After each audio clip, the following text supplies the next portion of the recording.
Hoje eu quero iniciar com vocês uma série que farei no capítulo 1 de Filipenses. É uma carta que o apóstolo Paulo escreve a essa igreja, e de todas as cartas, de modo geral, os teólogos e os historiadores concordam que esta é a carta mais alegre que o apóstolo Paulo escreve. Não que as outras não tenham esse sentimento de alegria, é que nesta carta ela é muito alegre porque o Paulo não usa nenhum capítulo para exortar os irmãos da igreja com erros doutrinários.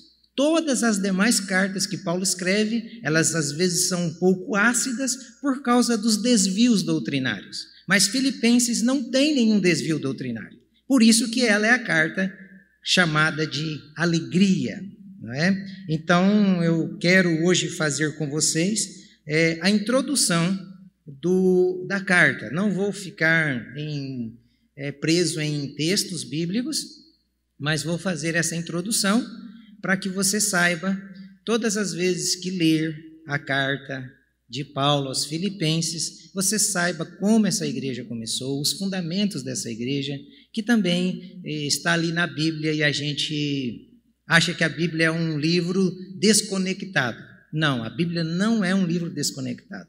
É um livro extremamente conectado.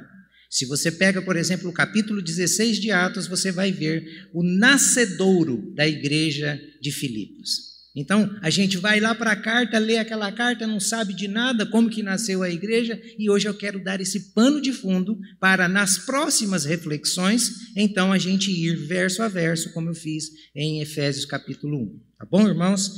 Peço que os irmãos tenham paciência comigo, mas será de grande proveito para aqueles que gostam de aprender.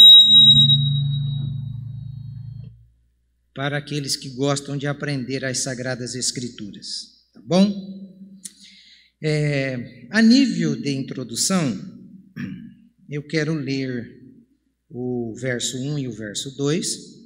A Leila vai me auxiliar na leitura do verso 1 e o verso 2.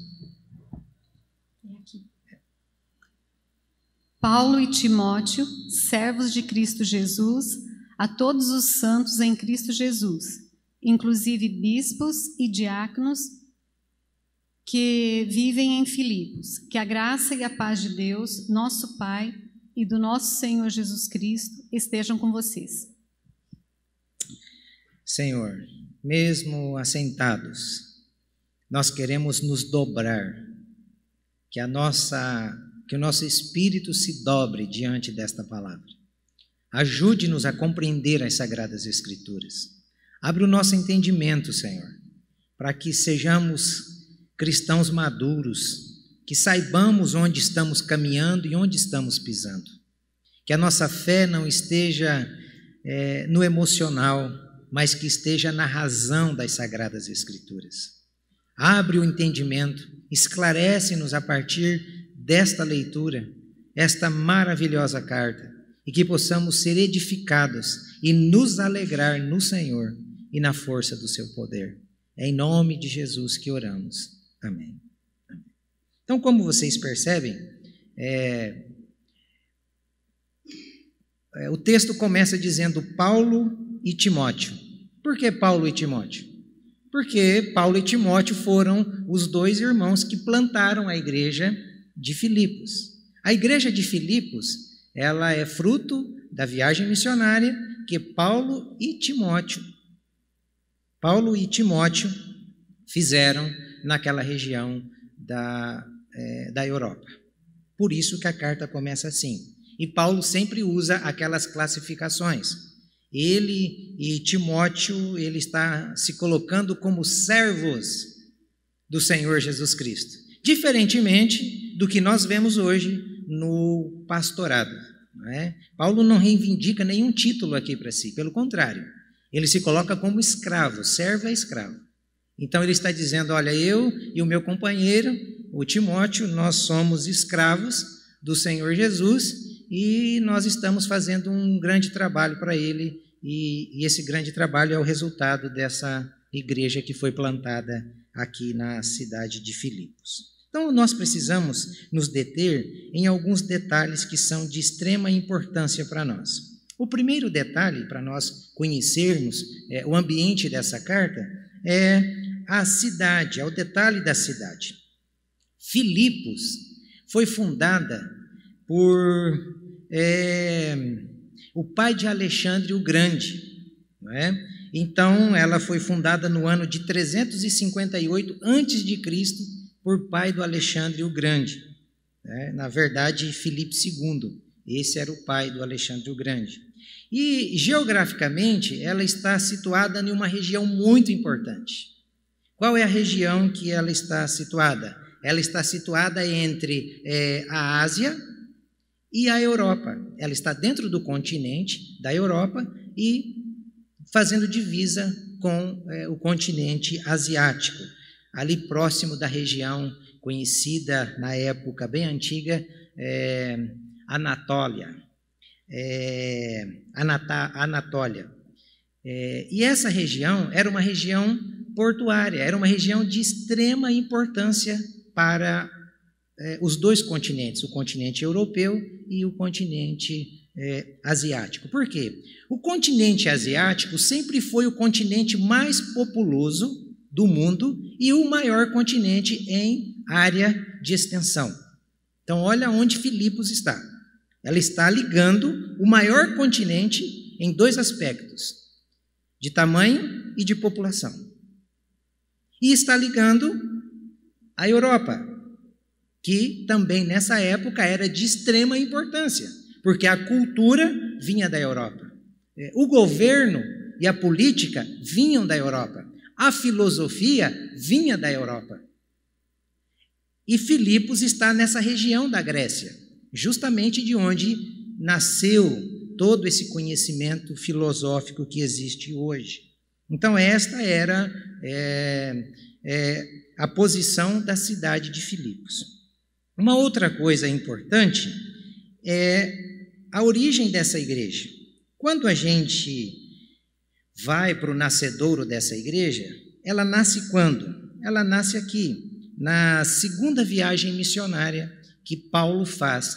Lembram que Paulo fez a primeira viagem missionária? A primeira viagem missionária, ele foi com o Ananias, né? E aquele moço que quis voltar para casa, João Marcos. Não é o Ananias, é um outro, Barnabé e João Marcos. Paulo vai na primeira viagem missionária com Barnabé e João Marcos. Só que João Marcos pipoca no meio da viagem e volta para casa. E teve uma grande discussão ali entre Paulo e Barnabé na segunda viagem missionária, que ele disse, não, João Marcos não está preparado ainda para ir conosco. Então, Barnabé pega João Marcos e vai para outro lado. E Paulo pega o Silas, e vai para essa segunda viagem missionária. E quando eles vão para essa segunda viagem missionária, lembram que eles estavam na cidade de Antioquia. Antioquia é o panorama da igreja missionária. A igreja que começa a plantação de outras igrejas e envia os missionários. Ela separa Paulo, Barnabé e Silas para fazer essas viagens missionárias. Então, Paulo está saindo nessa segunda viagem missionária de Antioquia e ele vai até Troade. E quando ele chega em Troade, ele tem aquela visão de um homem dizendo a ele, passa para a Macedônia.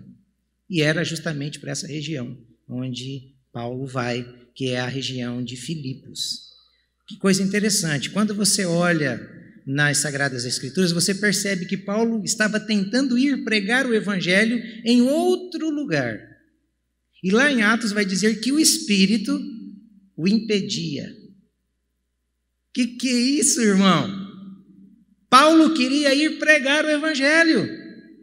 E o Espírito Santo o impedia de ir para onde Paulo queria. Isso que é uma pessoa... Só pode ser alegre uma pessoa dessa mesmo. Até os seus passos são direcionados e conduzidos pela pessoa do Espírito. E hoje a gente vai fazer qualquer coisa, né?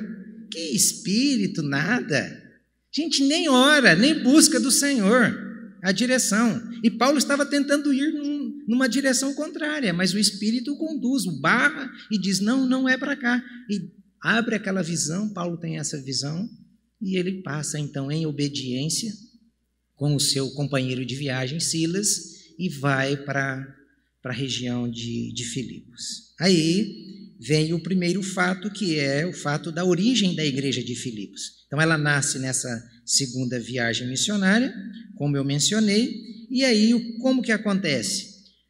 Quando Paulo está em Troade, as Sagradas Escrituras vai deixar claro, eles viajam 2 dias. Naquela época não tinha nenhum avião, não tinha carro, era barco e cavalo. Então Paulo entra dentro de um barco numa região totalmente cheia de água e vai se aventurar como um missionário, navegando por 2 dias para chegar na cidade de Filipos. E quando ele chega na cidade de Filipos, ele encontra um grupo de mulheres na beira de um rio. É engraçado que ele não foi para uma sinagoga, porque lá não tinha sinagoga. Ele foi procurar um ambiente e no lugar onde ele desce, ele encontra um grupo de mulheres. Lídia era a mulher que estava liderando aquele grupo, a vendedora de púrpura. E Paulo encontra aquelas mulheres orando. E quando Paulo chega e vê as mulheres orando, ele diz para Silas, vamos pregar o evangelho a elas. E Paulo vai e prega o evangelho. O que acontece? Aquelas mulheres se rendem ao poder do evangelho. Há ali uma conversão ao Senhor. Então entenda muito bem. Elas estavam ali orando. Podia estar rezando, não sei, qualquer coisa assim. E isso significa que para nós, que temos às vezes um pequeno conhecimento das Sagradas Escrituras, nós achamos que pelas pessoas estarem em oração, ou ali rezando, ou cantando, todas elas já são crentes, convertidas ao Senhor. O que é que faz uma pessoa nascer de novo? Não é, irmãos, a oração. Não é a música.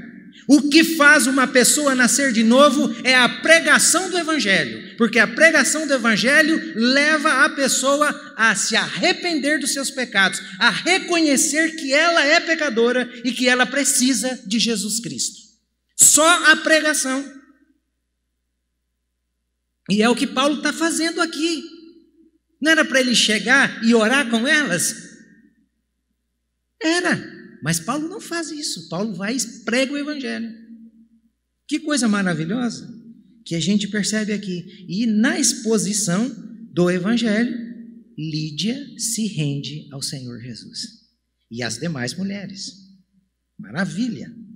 O segundo fato, dentro do nascimento da igreja, é o fato da perseguição. Então, olha só, quando você começa a pregar o evangelho verdadeiro, preste atenção, o evangelho verdadeiro, o que vai acontecer na sequência? É uma sequência. Vai acontecer a perseguição. Enquanto nós estamos no falso evangelho, não há perseguição.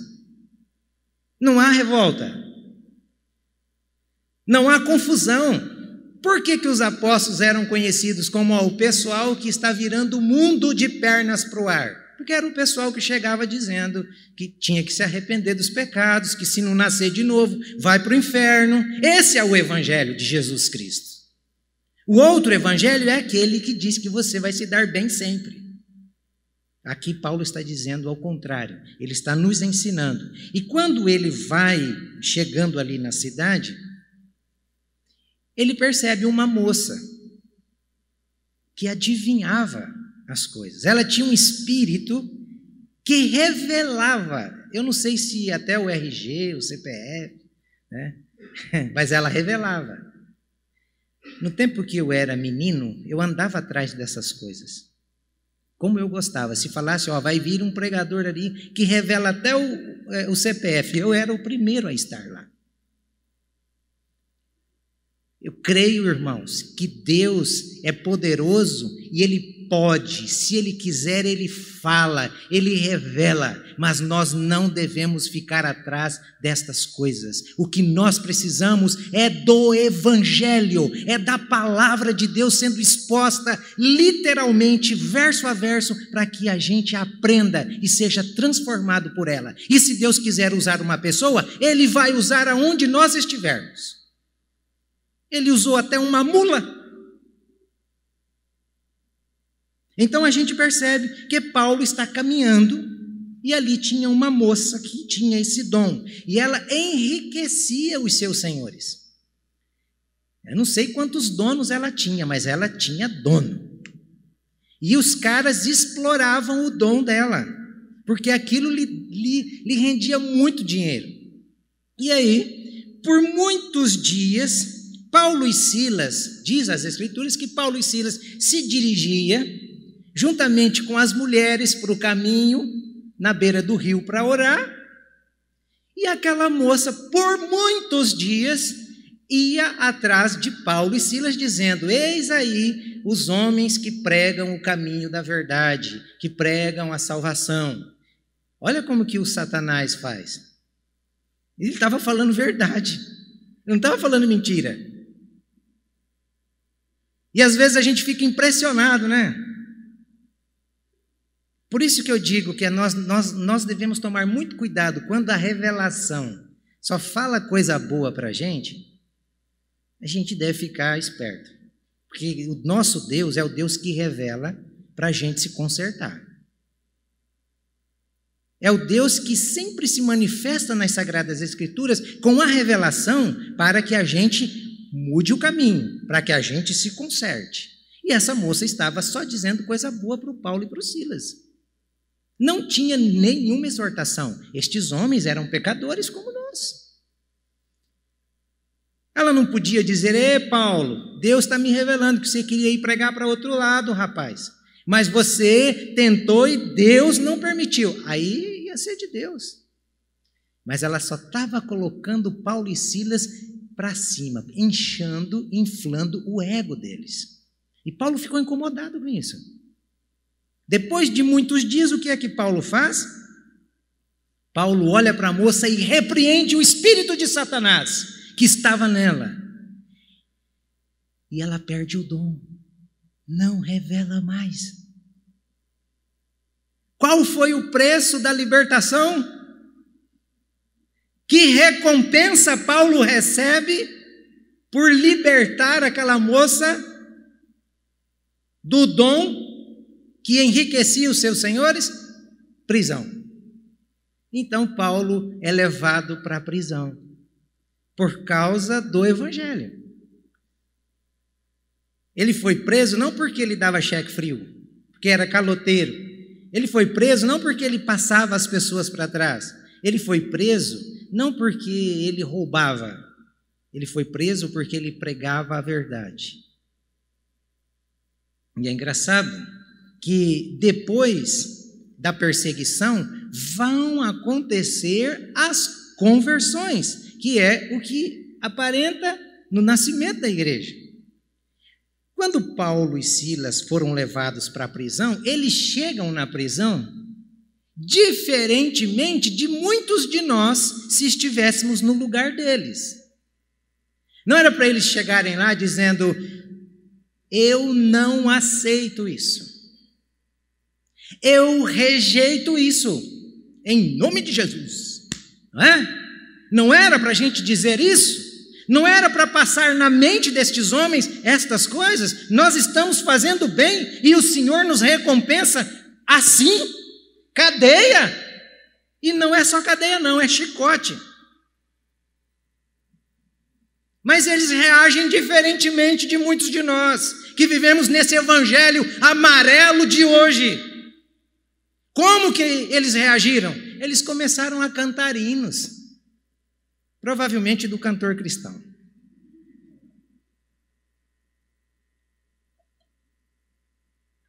E cantavam, e cantavam, e cantavam. De repente, a terra treme.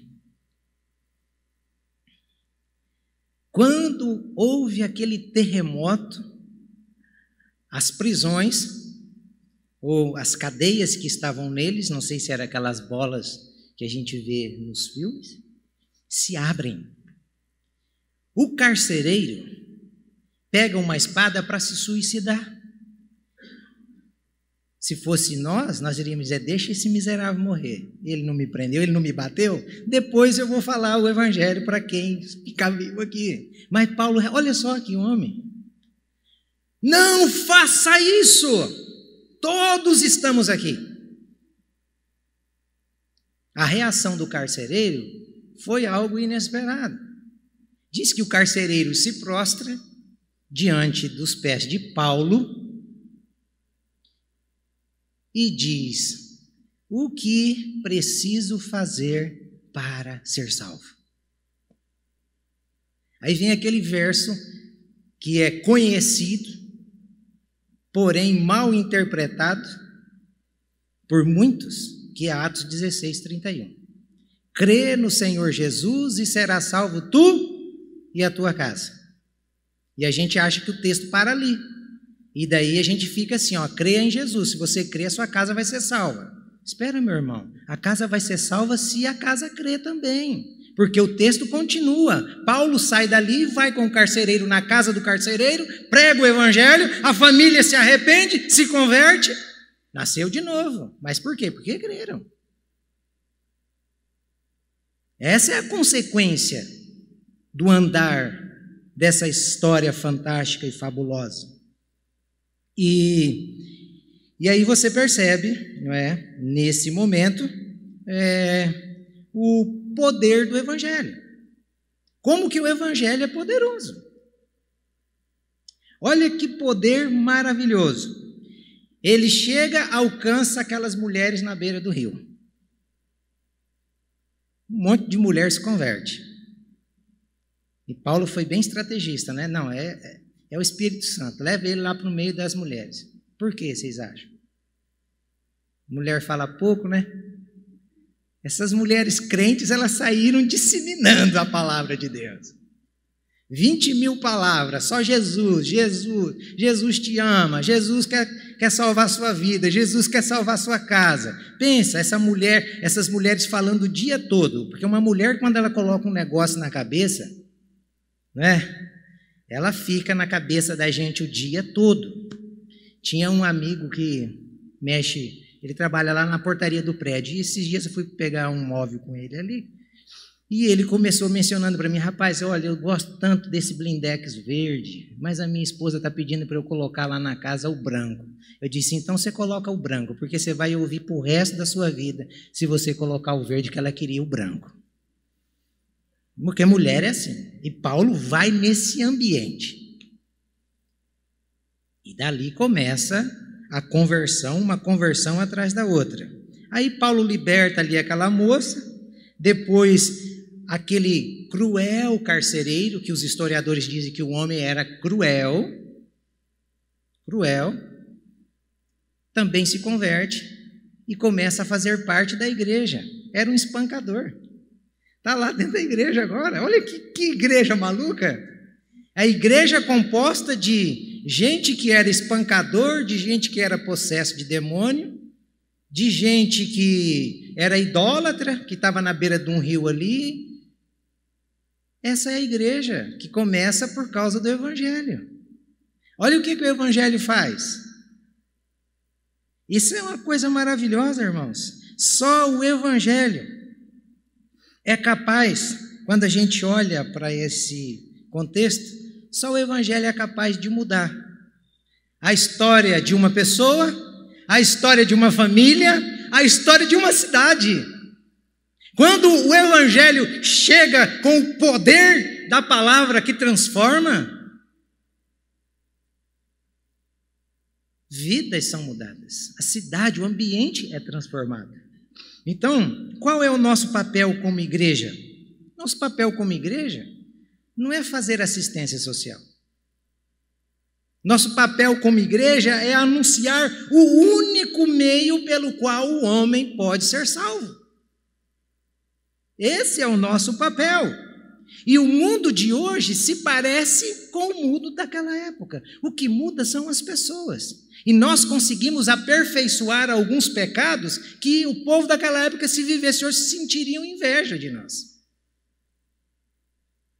Eles seriam nossos coroinhas, de tão craque que sabemos negligenciar tamanha missão. Então, o Evangelho tem esse poder. E foi assim, foi desse jeito, que nasceu a igreja de Filipos. Tudo isso que eu falei para você, você pode estar pensando, da onde que saiu isso? Da onde que saiu? Da Bíblia. É o que eu estou dizendo para você, é um livro que está extremamente conectado.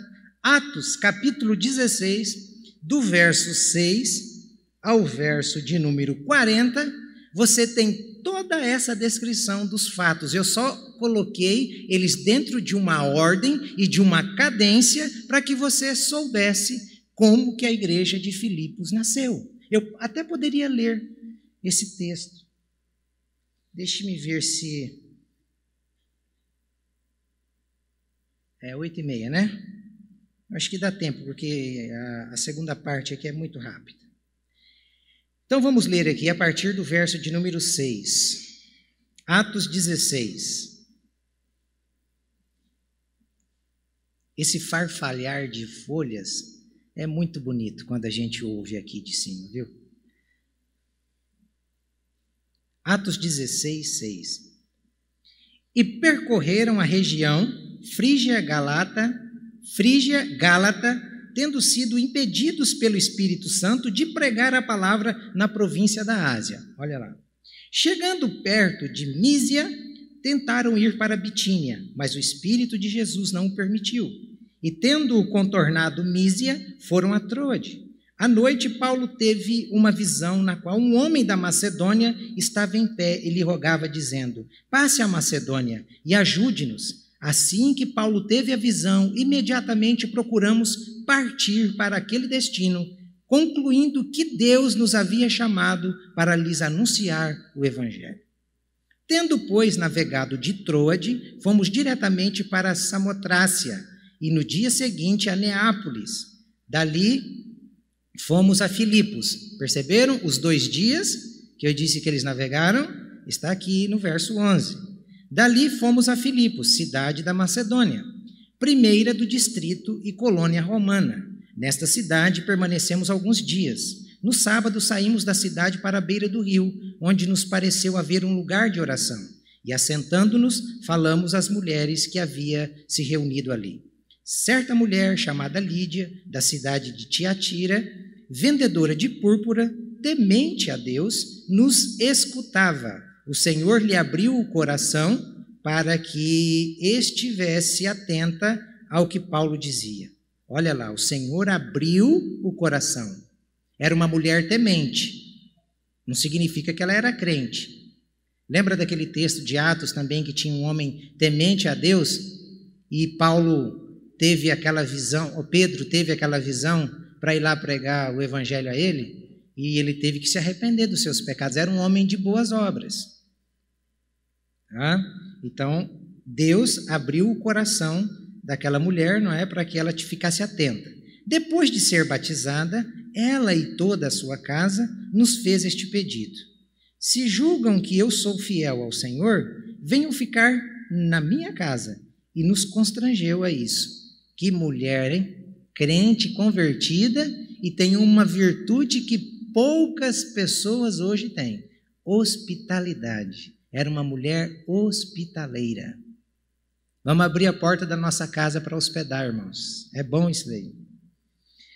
A cura de uma jovem adivinhadora aconteceu que, indo nós para o lugar de oração, veio ao nosso encontro uma jovem possuída de espírito adivinhador, a qual, adivinhando, dava grande lucro aos seus donos. Seguindo a Paulo e a nós, gritava, dizendo: estes homens são servos do Deus Altíssimo e anunciam a vocês o caminho da salvação.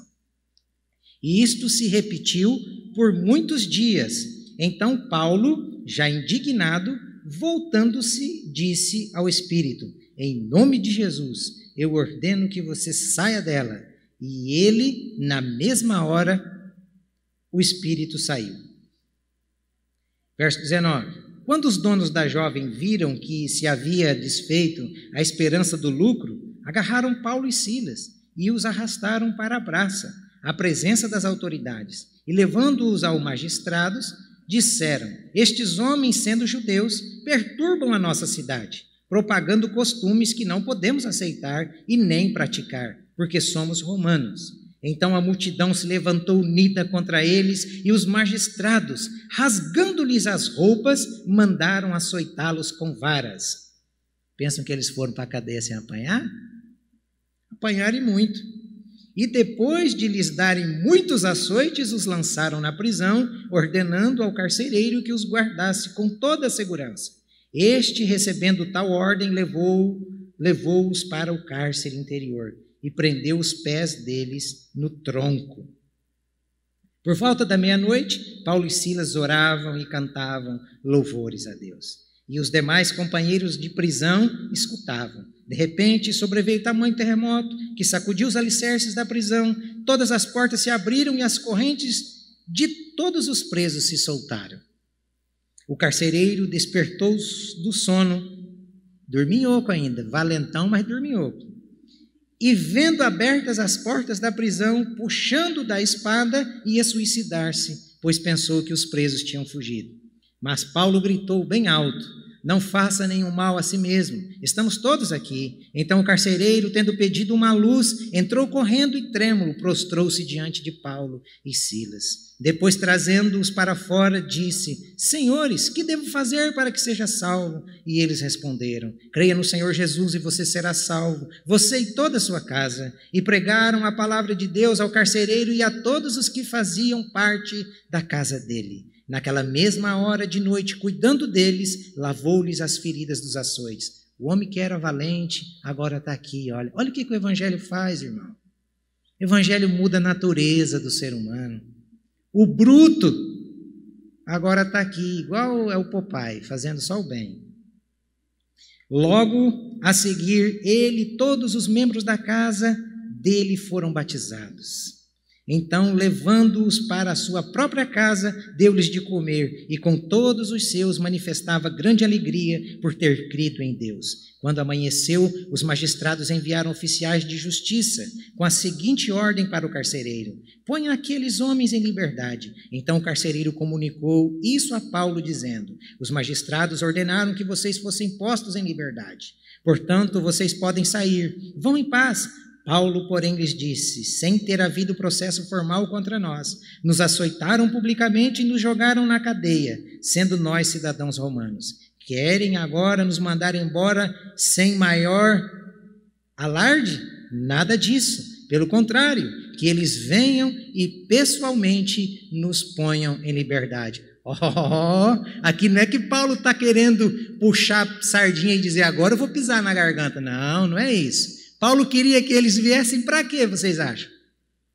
Para pregar o evangelho, irmão. Ele usava todas as oportunidades possíveis. Não era para se vingar, não. Era para pregar o evangelho àqueles homens. Os oficiais de justiça comunicaram isso aos magistrados. Quando estes souberam que Paulo e Silas eram cidadãos romanos, ficaram com medo. Então foram até eles e lhes pediram desculpas, e relaxando-lhes a prisão, pediram que se retirassem da cidade. Tendo saído da prisão, Paulo e Silas dirigiram-se para a casa de Lídia. E, vendo os irmãos, animaram, depois partiram. A casa de Lídia foi a igreja, você viu? Eles saíram da prisão e foram para onde? Para a casa de Lídia. Chegando na casa de Lídia, eles se encontraram com todos os irmãos. Então a igreja de Filipos, ela nasce nessa segunda viagem missionária e é organizada na casa de Lídia. Então, quais são os temas da carta, capítulo por capítulo? Porque depois eu vou tratar verso a verso especificamente, mas é interessante a gente perceber os temas da carta a partir dos capítulos. No capítulo 1, você tem o tema que, na verdade, o foco é a preocupação dos irmãos com Paulo, porque Paulo estava preso. Então, os irmãos estão preocupados. E Paulo vai os instruir dizendo que a felicidade dele, a alegria dele, não depende dos fatores externos. Paulo não seria feliz porque Paulo não seria feliz se ele tivesse muitos bens. Paulo não seria feliz se ele estivesse andando numa Ferrari. Paulo não seria feliz se ele estivesse desfrutando do maná dessa terra. Não, Paulo está dizendo, olha, qualquer circunstância eu estou feliz. Porque a felicidade de Paulo estava justamente naquilo que ele tinha dentro dele e que todo crente que tem é feliz. O que é? A certeza da salvação. A paz que excede todo entendimento. O mundo está caindo à nossa volta. Mas nós sabemos que ao fecharmos os nossos olhos aqui, para onde nós estamos indo? Nas mãos de quem nós estamos? Só isso pode dar alegria para um homem. E Paulo deixa claro àqueles irmãos que as circunstâncias externas, todas as circunstâncias externas, não só as boas, mas inclusive as ruins, preferencialmente as ruins, elas sempre vão redundar para a glória de quem, irmãos?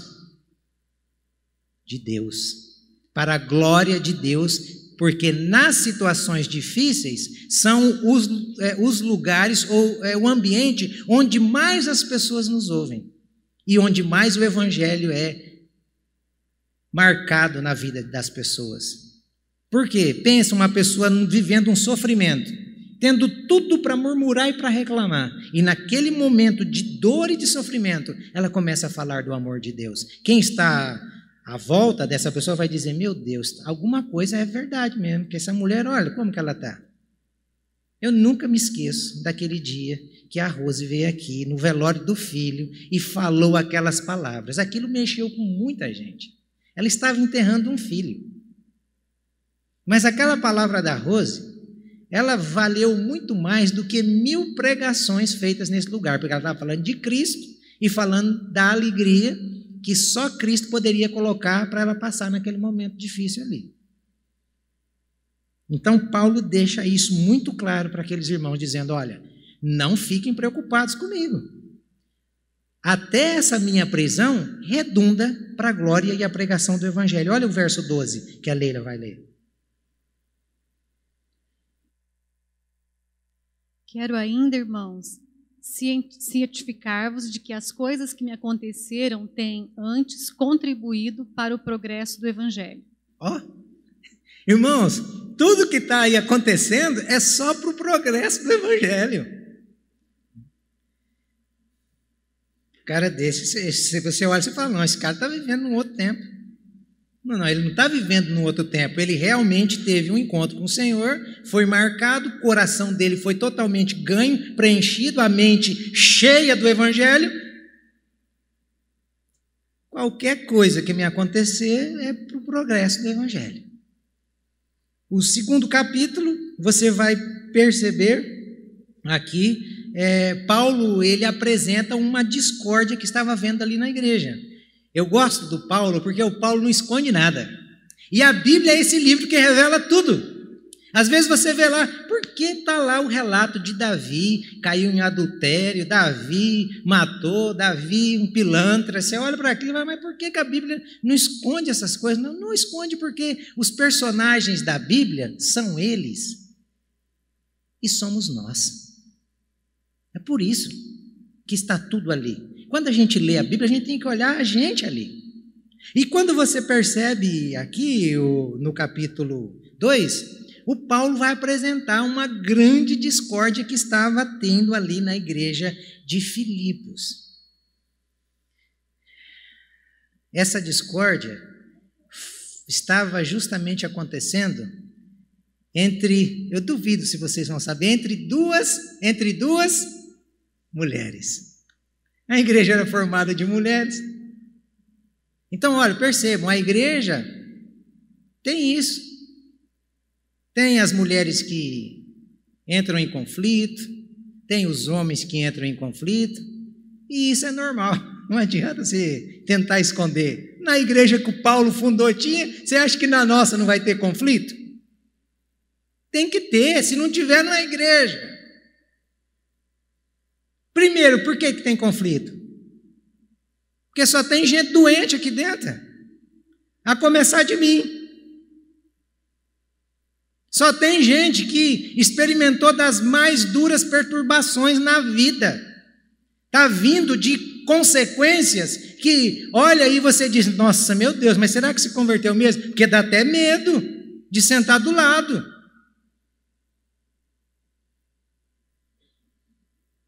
Então Paulo, ele deixa essas coisas muito claras. Essas mulheres eram duas e elas estão descritas no capítulo 4, verso 2. Eu sei que você está doido querendo saber. Evódia e Sintique. Olha o nome das mulheres. Complicado, né? Mas aí o Paulo apresenta essa discórdia no capítulo 2, verso 3 e o verso 4. Como eu estou seguindo essa ordem, a Leila vai ler essa discórdia. Nada façais por partidarismo ou vanglória, mas por humildade, considerando cada um os outros superiores a si mesmo. Não tenha cada um em vista o que é propriamente seu, senão também cada qual o que é dos outros. Parece que uma estava querendo aparecer mais do que a outra. Não sei se uma cuidava de um departamento e a outra cuidava do outro, e estava ali aquele negócio. E Paulo está preocupado, está dizendo, meu Deus, como que é a tendência humana, como que nós somos essa coisa aí, que a gente até se assusta. Então, crer no Evangelho não significa que a gente, após crer, a gente é levado para um mundo mágico, onde não haverá mais pessoas ao nosso lado que venham nos causar problemas ou dificuldades. Pelo contrário, nós somos essas pessoas que causam problemas, que causam dificuldades. Nós somos essa coisa aí. E o capítulo 3 vai ter o Paulo apresentando os ladrões que podem roubar a alegria do crente. Tem ladrão de alegria, irmão. E a gente deve tomar muito cuidado com os ladrões da alegria.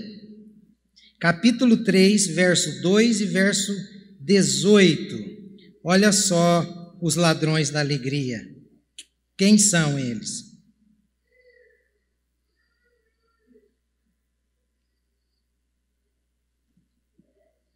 Acautelai-vos dos cães, acautelai-vos dos maus obreiros, acautelai-vos de falsa circuncisão, pois muitos andam entre nós, dos quais, repetidas vezes, eu vos dizia e agora vos digo, até chorando, que são inimigos da cruz de Cristo. Quem são os ladrões da alegria? São dois. Paulo descreve dois. Eles roubam a alegria. O falso profeta, os cães e o falso evangelho. Na boca do falso profeta só tem o falso evangelho. O falso profeta não anuncia o evangelho verdadeiro. Por que esta conclusão? Olha o final do versículo. O falso profeta anuncia o falso evangelho, e o falso evangelho é visto na boca do falso profeta, porque o falso profeta, eles são inimigos de quem, irmãos? Da cruz. O que é que Paulo está dizendo? Que o evangelho não é esta coisa que tudo vai dar certo. Que o evangelho não é esta coisa de que você não vai sofrer. De que o seu ano vai ser abençoado. O evangelho de Cristo não é isso. O evangelho de Cristo é cruz. E cruz é sofrimento, é renúncia, é morte, é sacrifício, é martírio. É este o evangelho que a gente ouve. Se não é, é falso. Então Paulo está deixando claro que estes roubam a alegria. Imagine uma pessoa caminhando no evangelho e ele ouve o evangelho de que a vida dele vai ser próspera, de que a vida dele vai ser uma bênção, de que tudo vai dar certo. E de repente, a empresa fale. De repente, o filho fica doente. De repente, é diagnosticado um câncer. Como que fica a cabeça de uma pessoa dessa? Não vai ficar triste? Irmãos, eu sou crente. Meu carro não vai ser roubado. Será? Não vou nem bater o carro. Será? Porque você é crente? Até o diabo é crente, irmão. Tiago diz isso, está na Bíblia. Então, precisamos estar atentos para que não roubem a nossa alegria. A nossa alegria está no Senhor. O Senhor é a nossa alegria. Se o Senhor não for a nossa alegria, o evangelho que estamos seguindo não é o evangelho do Senhor. Somos inimigos da cruz.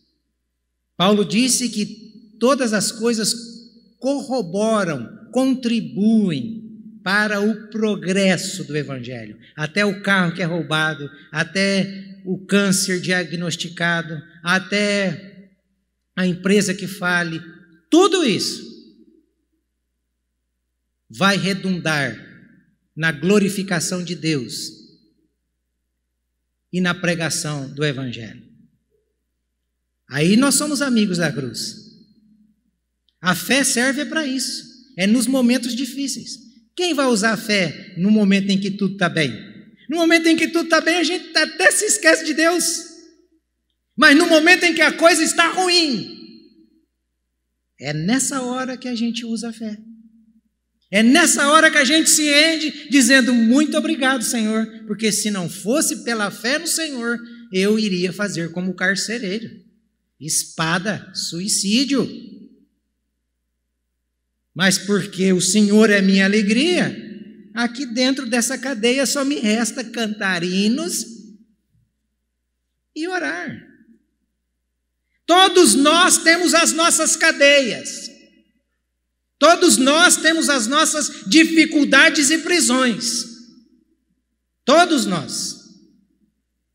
E isso não significa que Deus não te ama, pelo contrário, Ele te ama tanto que Ele te deu essa cadeia, essa prisão, essa dificuldade, para que o Evangelho progrida através deste carrapicho, deste prego cravado. Paulo não tinha um espinho na carne? Você também tem, eu também tenho. Todos nós temos os nossos espinhos. Agora, o que é que nós vamos fazer com os nossos espinhos que faz toda a diferença? E o capítulo 4, para encerrarmos, Paulo, ele vai propor aqui como nós podemos aumentar a alegria e a bem-aventurança dentro de nós, mesmo nesses ambientes onde as tensões da vida estão ali acontecendo. Não é? Então, como que ele vai propor isso? Eu acho maravilhoso como que Paulo trata dessa questão. Quando você observa o verso 10 e o verso 11 do capítulo 4, você percebe que os irmãos no verso 10, eles enviam uma oferta para suprir as necessidades de Paulo. Paulo se alegra com aquele momento. Pensa, você está duro ali, sem grana para nada, de repente chega uma pessoa e te abençoa com aquela oferta. É o que estava ali acontecendo com Paulo. Mas Paulo, diferentemente dos pregadores de hoje, diferentemente, Paulo já faz uma grande correção no verso de número 11. Olha como que o texto ele vai decorrer. Fiquei muito alegre no Senhor, porque agora, uma vez mais, renasceu o cuidado que vocês têm por mim. Na verdade, vocês já tinham esse cuidado antes, só que lhes faltava oportunidade. Digo isto não porque esteja necessitado, porque aprendi a viver contente em toda e qualquer situação. Paulo coloca os irmãos lá em cima. Olha, muito obrigado pelo cuidado que vocês tiveram comigo, de mandar essa oferta, de suprir as minhas necessidades. Eu agradeço muito aquilo que vocês fizeram por mim. Muito, muito mesmo. Só que eu quero que vocês fiquem cientes de que a minha alegria não está nesse suprimento. Por que não está nesse suprimento? Porque se esse suprimento não chegasse, eu continuaria alegre. De tal modo eu continuaria alegre que eu aprendi a viver tanto bem na escassez quanto na fartura. Coloca os irmãos, aplaude os irmãos, olha o gesto de vocês, foi nota 10, mas vocês fiquem sabendo disso. Porque se no momento a dispensa estiver vazia e a oferta não chegar, eu vou continuar alegre do mesmo jeito. É isso que Paulo está falando para eles.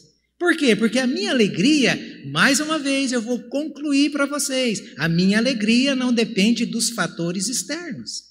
A minha alegria depende do fator interno. Qual é o fator interno? Quem habita em mim? Eu sou o que mesmo? 2 Coríntios 4, eu sou um vaso de barro, mas dentro de mim tem um tesouro. Então, eu estou suprido, independentemente do que aconteça fora. Alegre, sempre alegre. E aí Paulo vai, deixar esse versículo 4, do capítulo 4, como o verso chave de toda essa carta. Alegrai-vos sempre no Senhor, outra vez vos digo, alegrai-vos, alegrai-vos, alegrai-vos e alegrai-vos. Essa é a carta de Paulo aos Filipenses. A introdução foi feita e nos próximos encontros que eu tiver com os irmãos, eu vou sequenciar essa exposição. A próxima reflexão que farei neste texto vai ser dia 10/3, se Deus assim permitir. Próximo domingo, Paulo Serosino, no outro domingo, o Creudir, se Deus assim permitir.